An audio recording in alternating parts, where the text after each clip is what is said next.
and I'm here in the offices of Remax Direct, and I'm here with Joe with Supreme Lending. Good morning, everyone. Thanks for joining us. Yeah, so today we're going to be doing our seminar on first-time home buyers. So we're going to be able to tell you a little bit more on what you need to do to help prepare yourself, because purchasing a home is a process. It's a process, and it takes time to prepare. And we want to give you all the tools that you need to be successful in this endeavor of purchasing your first home. Right, Joe? It's easier than they think, but Right? it is a process. Okay, so with that, we're going to show you a little presentation, and then we're going to go into detail of the presentation.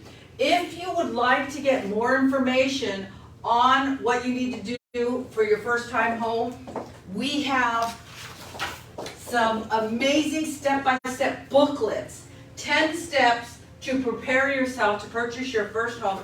We have it both in English and we have it in Spanish, okay? And we can send you a link to download it. So if you want to know more information, you can either put a message in the comments or send a DM directly to us, okay? So let me get our presentation set up. And Joe, why don't you tell us a little bit more while I'm getting this set up. Tell us a little bit more about yourself. How long have you been in the business? Sure. I've been in the business 27 years. Of that, I was 9 years as an appraiser prior to that. So I have a lot of feel of the market values, trends, times when values were depreciating. So a lot of insight on that. Obviously 27 years in the mortgage business. I know a lot about first-time home buyers programs and down payment assistance programs. One of the myths that people think as first-time home buyers is that you need 20% down. You can actually buy a house with no money down. There's several different programs, and we'll discuss those as we get into the presentation. So a lot of information to share today, so hang in there and enjoy. Okay, so as we start our presentation, one of the most important things to know about is your credit score. So you can go on to annualcreditscore.com and access your credit score. If you have some problems with your credit score, yeah, you know, a lot of myths with credit scores, and believe it or not, you don't need a credit repair company. You could actually do it yourself. At Supreme Lending, we have an in-house credit analysis person who worked for a credit agency for 25 years. And there's things that I can coach you on, that she can coach you on, to tweak to get your scores from this range to this range in 4 or 5 days. So a lot of insight there. Obviously, the higher your credit scores, the better the financing terms. But it's easier than you think, guys. All right, credit score. Okay. So save for your down payment. So some of the things you can do to save for your down payment are cut your expenses. Sure. Okay. Yeah. You could also tap into an IRA. You want to talk a little bit about that? Yeah, you could also, you could either, there's exceptions to going into a retirement account, whether it's an IRA or 401k that you have at work. You could actually borrow money against your retirement account without liquidating. And those, that monthly expense is not calculated in your qualifying ratios. So what does that mean? It's not calculated in your qualifying ratio? Because a lot of people don't know what that means. Yeah, it's a great question. So say you borrow $10,000 for the down payment or closing costs of the loan, and maybe that monthly your employer is going to charge you $100 a month to borrow that money. You're paying yourself back. So that $100 a month is not calculating and allowing for you to qualify for that house. It's omitted.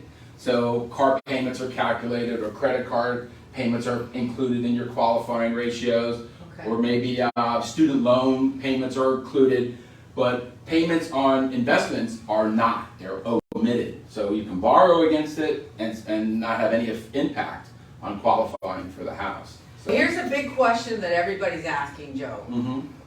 Special programs for people to buy for first time, program assistance. Right.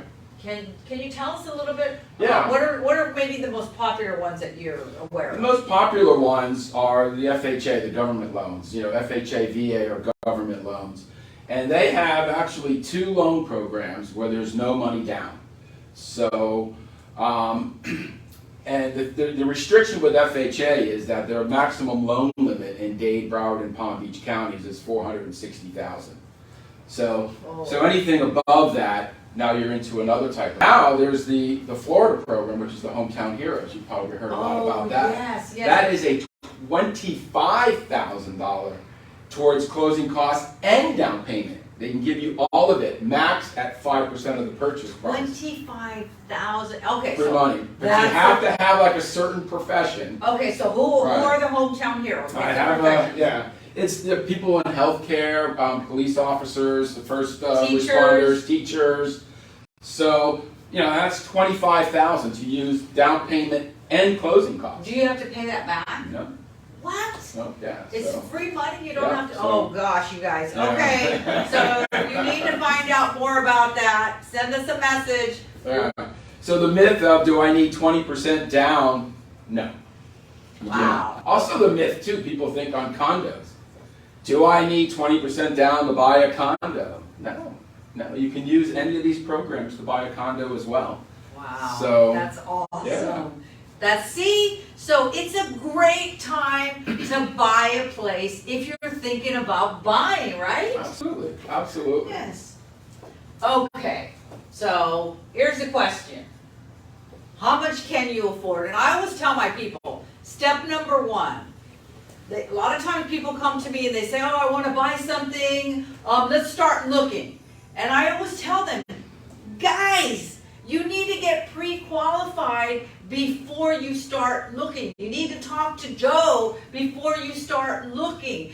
Joe is going to tell you how much you qualify for. So why don't you tell us a little bit about that? When you're basically getting pre-approved for a payment. Based on your income and your debts, I'm going to pre-approve you for a monthly maximum payment, $2,000 a month. And of course, people want to know, well, what price point is that? But at least you know what your max is. And some people say, I don't want to, that's way too much more. Well, great. I just pre-approved you for more than what your budget is, which is a good thing. Right. So knowing what you can or cannot do while you're looking for properties is huge, because you don't want to waste your own time or anyone else's time. You want to target your price point, your budget, and if you know you can do it ahead of time, you're good to go. Okay, awesome. Okay, so knowing your perimeters as far as what you can afford is really important as far as purchasing for the first time. All right, so let's look at our next steps. Okay, here, you hire a realtor, okay? Someone like me with experience who's gonna show you what you need to do to buy, okay? You need somebody who's full-time. I know so many people have family members, relatives, a friend of a relative of a friend of a cousin who's a realtor. So many realtors. I think Florida and California have the most number of realtors than any other states in the United States. But really, you need somebody who's got a track record of actually helping people buy homes. My team, Gloria Sells Real Estate, we have a team of 4 other agents besides me who can go out and help you find properties. So if I'm out on vacation, then we've got Karen, we've got Janelli, we've got Natalia, we've got Crystal, we've got a team of people who are available to help you whenever it is that you need to take a look at property or have a question about real estate. So get a realtor. That's super, super important. And as I mentioned, somebody who has some coverage and availability. And my team, we're always here. We're here on Saturday on a Labor Day weekend. So we're working all the time. Okay. So here's something that's really important. You want to be able to make your offer. Once you've gone out to look at properties, you want to be able to make that offer and make a strong offer.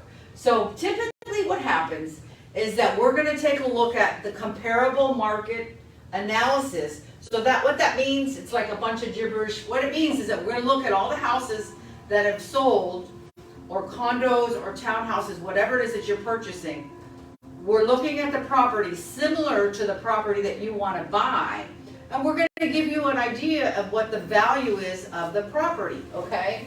So, in this market, it's still a strong seller's market. We don't want you to be making a lowball offer. I wonder why this music is kind of weird, like, we got background music, but, so, I will try to stay robust in my voice.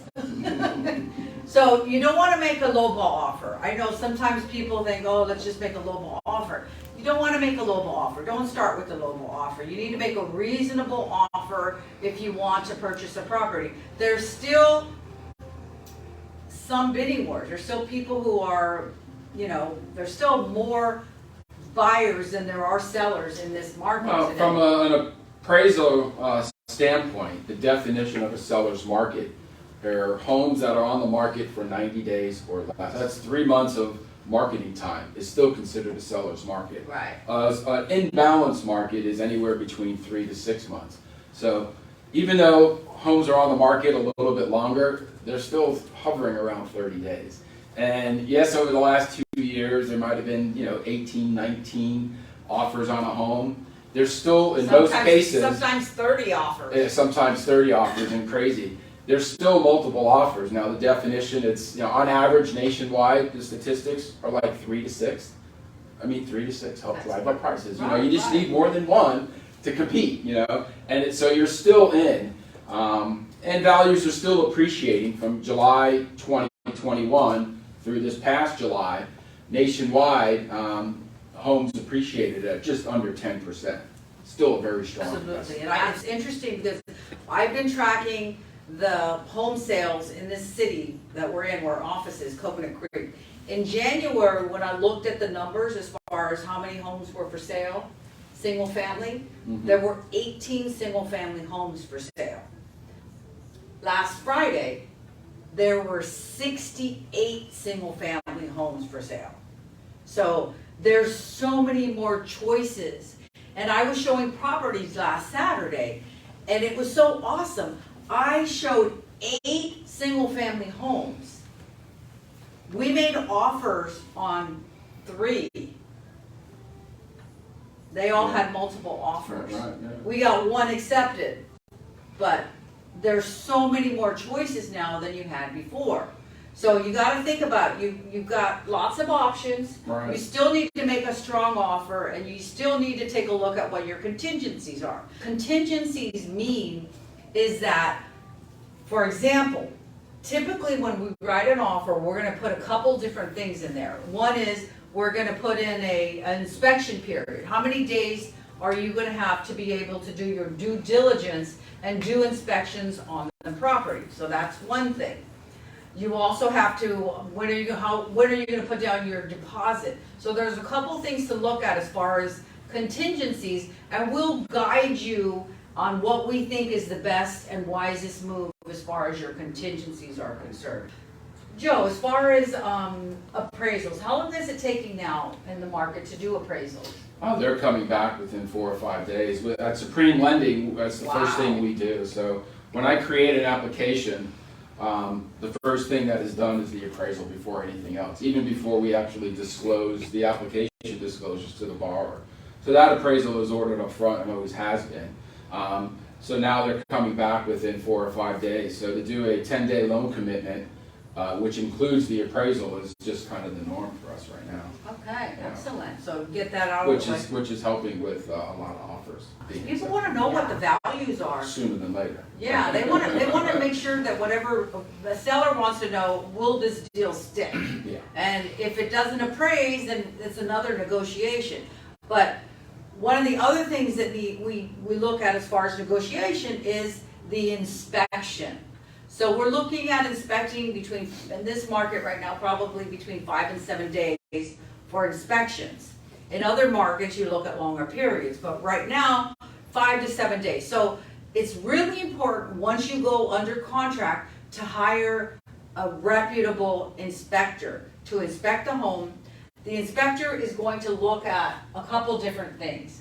They're going to be looking at major flaws. They're not going to be pointing out that there's a scratch on the floor Okay. somewhere. They're looking at major things. They're looking both the outside of the home, they're looking at the inside of the home, they're looking at the roof, they're looking at the plumbing, electrical, the AC, they're looking at the windows, they're looking at the bathrooms, looking at the doors, so they're looking at a lot of different things. And that could be another area of negotiation as we get into the process. So sometimes we look at an inspection and there are some things that need to be resolved.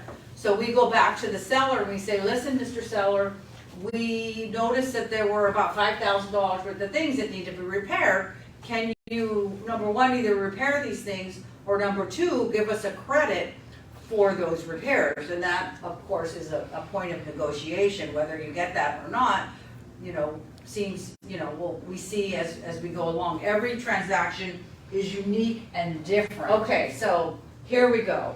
My expert appraiser, who is also in his previous life an actual appraiser. Yes. So I will rely upon your expertise to mention this about how the appraisal will impact the mortgage payment. Well, if you're buying a house for $100,000, obviously we're going to do an appraisal. So the purpose is to estimate the market value, is to make sure that the property you're buying is worth the $100,000. So if the property appraises for $110,000, your payment and everything is still based on the purchase price of $100,000. But you've got instant equity. Instant equity, obviously a great thing. If it appraises for less, then obviously you're going to go back and you're going to renegotiate the purchase price. And you try, if it appraises for $95,000 on a $100,000 purchase, then you're going to be looking for the seller to possibly, you have four options. You're going to pay the difference in the price. So you say, all right, your financing will be based on $95,000, but I'm going to give the seller the extra $5,000.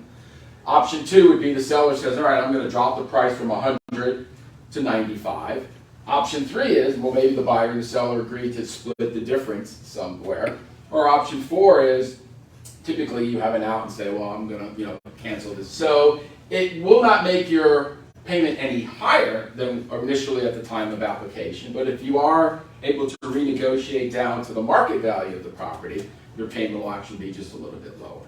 Okay, so that's Yeah. the main thing about appraisals. So here's another good question. How much is actual closing cost? And I'm going to let you speak a little bit more about that. You usually give out an estimate of closing costs, right? Absolutely, yeah. And obviously on these smaller loan amounts, you're going to be a little bit more, towards the 6% range. About really higher loan amounts, if you're buying something for $1 million, $1.5 million, $1.2 million, you're going to be towards the 2% range, because a lot of your closing costs are fixed. All of your lender's fees are fixed. So whether your loan amount is $40,000 or $4 million, your lender's fees are fixed.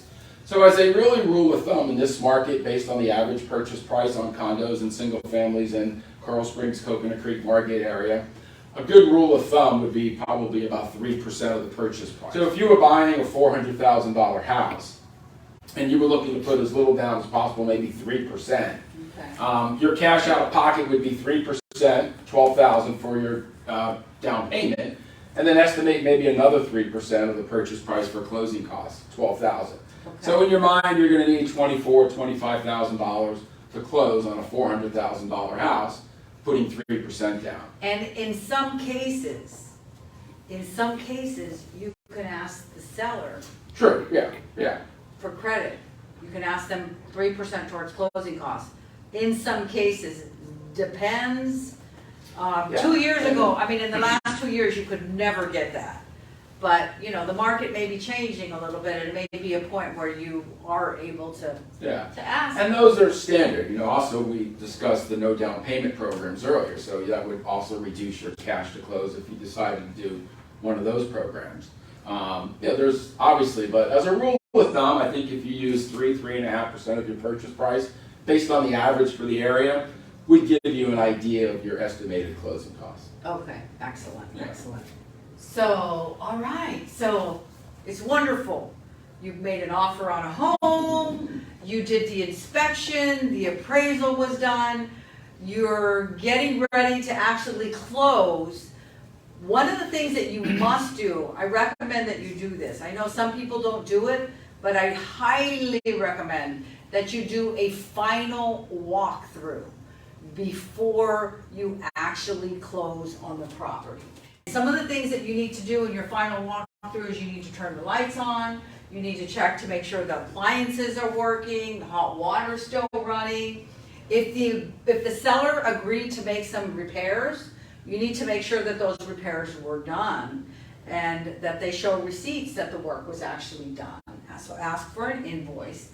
And if something is not working, this is your last chance to ask for a credit, okay, before you get to the closing table. Because once you've already closed, it's already too late. So that's why you have to do the final walkthrough. Any other advice that you have about this? No, I mean, obviously, this, the main reason is, the seller is out, there's no furniture, the pictures on the walls are gone, so you want to make sure there was no hole behind the picture or, a big hole in the carpeting underneath the couch, so that's one of the main reasons, because things could hide as that initial walkthrough. So yes, it's very important, and I completely agree with that. Yeah. I have a story, okay, I have to tell you. I did we were doing a walkthrough, and in the inspection, the pool looked great, right? So as we during the final walkthrough, the pool had no water, and whatever remaining water that was in there was green. Yeah. So I mean I was like, whoa, how could this have changed? I heard of that one so time. quickly Yeah. Someone bought a house, they did the home inspection, and right after the inspections were done, the seller turned the pool pump off because they didn't want to run the pump because they were closing in 30 days, and same thing, the pool was green when they went back. My goodness, so yeah, so obviously. So I mean, that's rare, but it can happen. Yeah, so that's when you ask for the credit. We need credit to fix this stuff up, because if you were taking care of it, it needs to be credited. So yeah, we got a bunch of stories. Okay, so you finally closed on the house. You're in the house. Here are some things you need to do.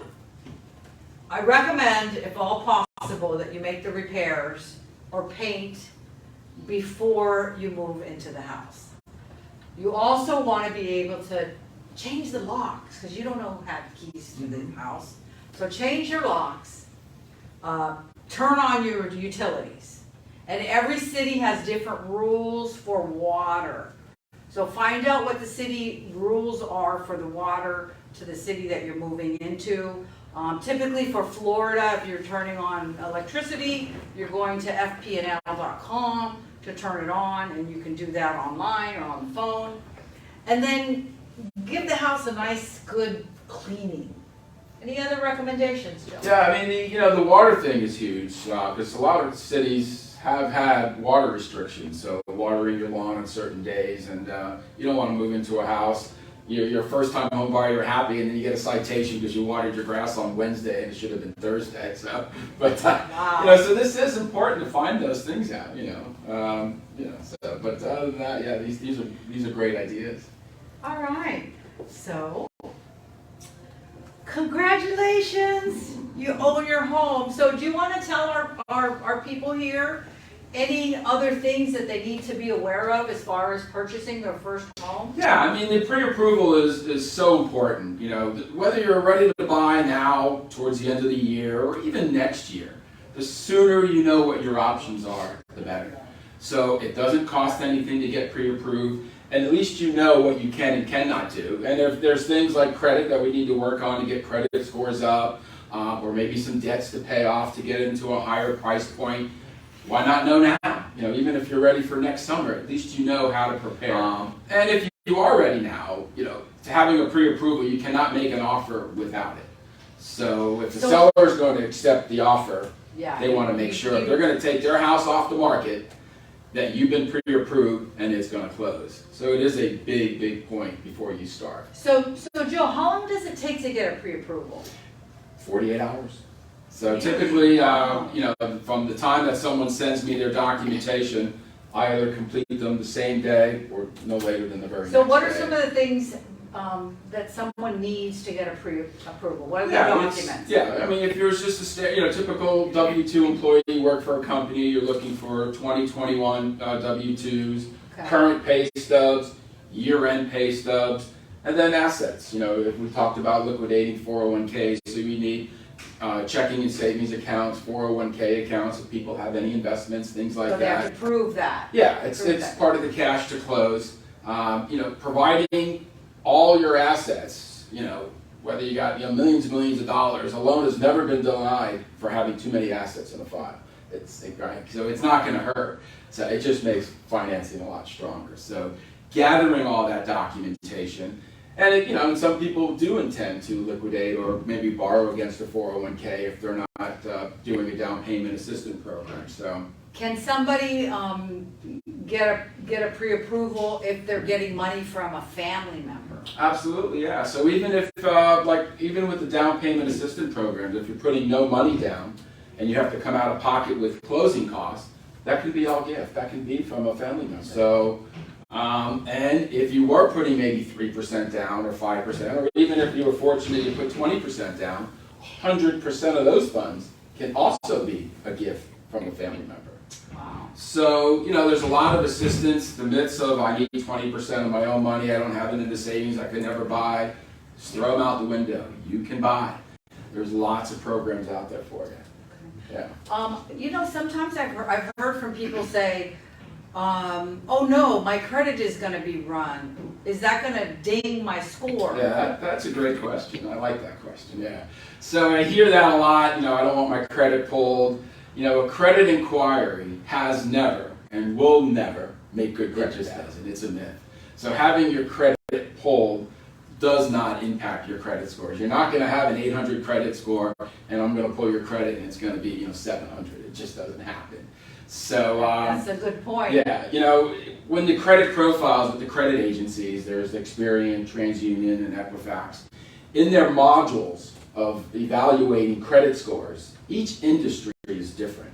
So if you were to have your credit pulled today by me, and then you went and bought a car today, you're going to have two completely different credit scores. It's because it's risk.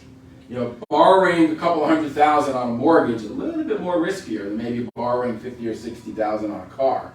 When you buy a car, you don't provide W-2s and pay stubs, right? Right. So it's riskier. So your credit score is going to be different. So in those modules of evaluating that credit score are credit inquiries when people shop for mortgages. So they allow to have 4 or 5 different credit inquiries with a certain period of time. That will not impact your credit score at all. And same thing in the car industry. You could have your credit pulled 2 or 3 times, and it's not going to change. So it is. Okay. So one last question. What should you not do before buying a house? Well, buy a car. I get, when I do a pre-approval, someone says, oh, my lease is up, or my car is dying. If you're buying a car and there's a $300 or maybe you have a $500 payment, a $500 car payment equates to about a $100,000 mortgage. Wow.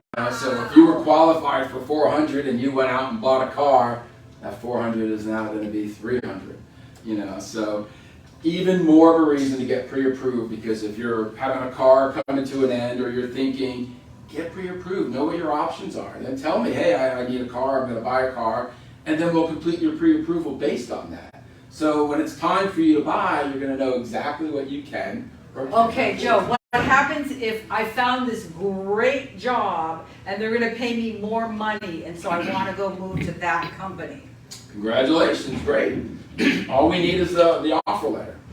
Okay. So if will switching jobs impact my loan? No, not at all. So say you're in contract to buy a house now, and you're closing in September, and now you've just got this great job opportunity to make more money, and you're not starting till October 1st, but you're closing on your house. So we're going to ask for a copy of the offer letter. There's going to be terms within that offer letter, whether you have testings or whatever they require. All we require is that you've met those terms. So we will contact the employer and say, hey, we have an offer letter. Has your new employer met all these terms to meet the guidelines to start? They say yes. You'll close on your house in September and then start your new job thereafter. Because that happens a lot with people relocating, especially the past 2 years, coming from the Northeast and California. A lot of people have new jobs. So we've closed a lot of loans based on offer letters and income verification that they're intended to start. I know I said it was the last question, but it's not. So, another question. What if I just moved to the country and I want to buy a house and I have the down payment and the money? Can I still buy a house?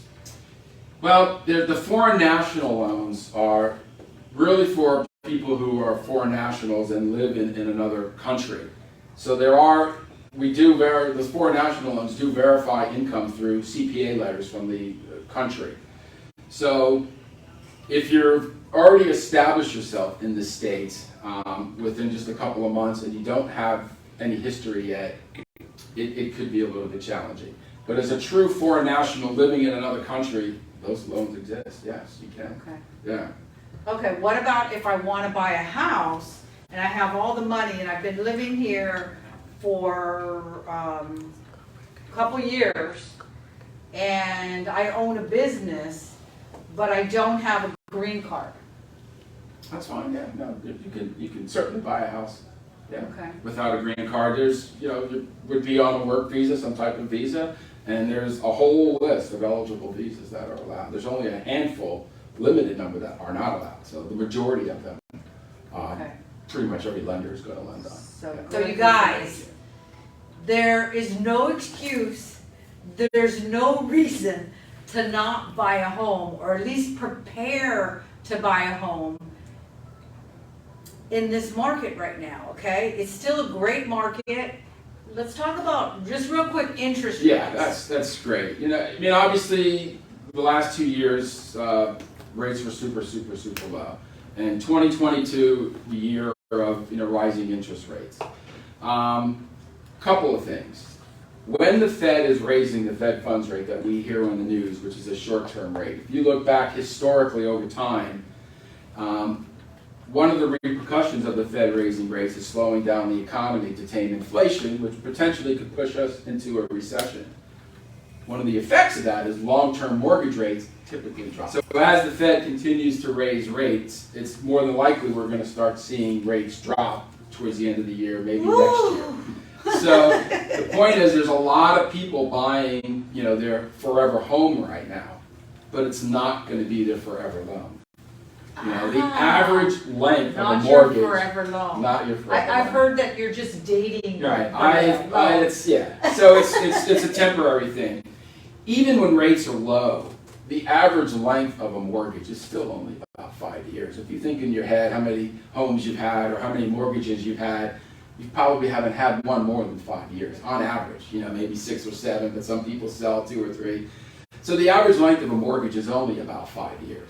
So keep that in mind that, it's a beautiful home, you're going to stay there, you're going to raise your kids, but you're going to have multiple loans. It's not your forever loan. So yeah, rates are a little bit high, but just think next year you'll have the opportunity to refinance, maybe pull equity out, or, take advantage of the lower rates down the road. So rates will drop. Good, that's good news to hear.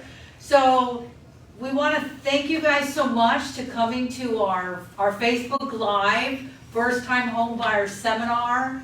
We are very thrilled and so lucky to have Joe join us today. Do you like to say anything to our audience? Yeah, my cell number is 954-849-3457. I'll be happy to answer any questions. If any of you would like to go through the pre-approval process, let me know and we'll get it going. Like I said, the sooner you know your options, the better. So thank you. So thank you so much for joining us today. Have a great one.